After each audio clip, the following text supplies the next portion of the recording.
There's a bit of incitement, even from the local communities, against non-local teachers.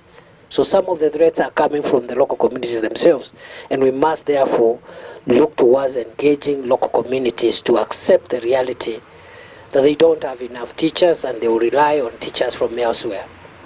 And even as they work towards generating their own adequate capacity of local teachers, they will still need non-local teachers to fill that gap.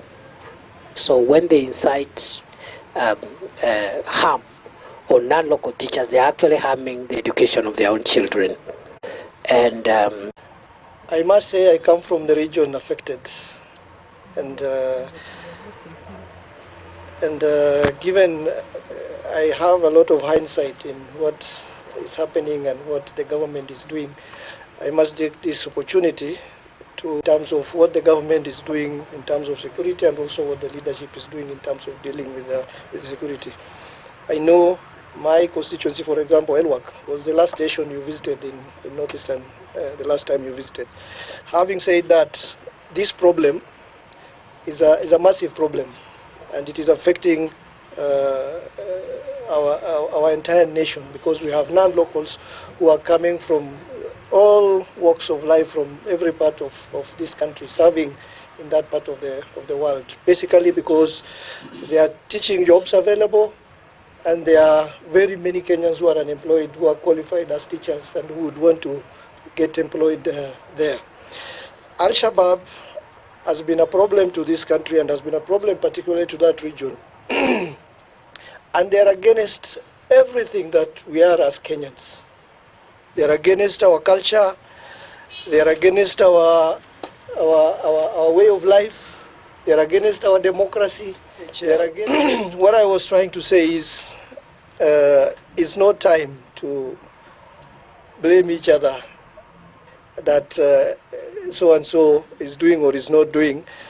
Some questions that have been asked about what the leadership in Northeastern is doing has been asked to the minister. I will wait for your answer, then I will contribute what I can be able to contribute later on. I did not hear whether you said it is non-local skilling, it's the local skilling, the non-local teachers, but one member has asked a question to that effect. I will wait for your answer before I answer that. The role of communities. The role of communities in the fight against terror. And I think a suggestion has been made. It would be dangerous for us to start apportioning blame and saying the leaders are to blame, or the administration is to blame, or the security agencies are to blame. The solution to the problem in the north is to do what has been done in Somalia. I think that's the best practice we can get, is what has happened in Somalia, where the local community together have decided enough is enough with Al-Shabaab. So the communities have organized themselves and said, can government come and help us organize ourselves to fight Al-Shabaab? So the fight against Al-Shabaab in Somalia is being led by communities with the support of government. And I think for me that's where we are headed. And already we are getting very positive feedback from leadership of all cadres from that area, that the communities are ready to assist government tackle the Al-Shabaab problem, because you cannot have a police officer guarding every homestead and guarding every citizen. It's not even feasible. And I've also said that